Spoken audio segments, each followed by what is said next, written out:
Naiknya harga minyak goreng di pasaran membuat sejumlah pedagang yang menggunakan bahan baku minyak goreng di Kabupaten Muara Enim mengeluh.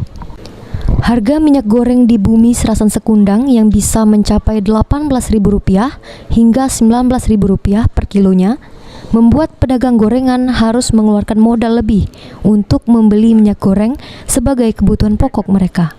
Bahkan di sejumlah pedagang yang ada di pasar Kabupaten Muara Enim mengalami kekosongan stok minyak goreng.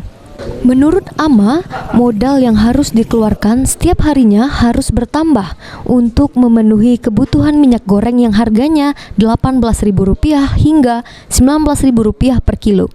Sedangkan untuk harga penjualan per satu girengan masih dengan harga yang sama, dengan tidak mengurangi ukuran dan kualitas gorengannya.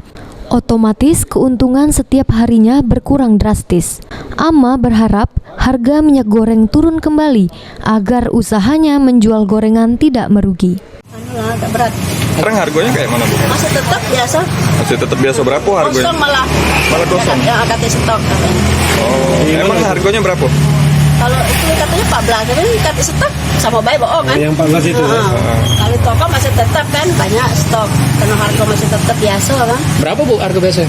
Kalau di toko 18. Pengaruh nggak, Bu, dengan penjualan itu? Pengaruh pasti, Bu. Jual harga gorengannya tetap harga normal, Bu ya? Ya, tetap Tapi untungnya tipis, Bu ya? tipis ya.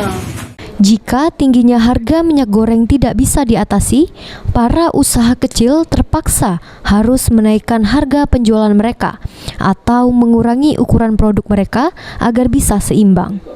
Para pelaku usaha kecil dan masyarakat menyambut baik dengan instruksi pemerintah pusat yang akan menyetarakan harga minyak goreng seharga Rp14.000 per kilo. Mardiansyah, PAL TV.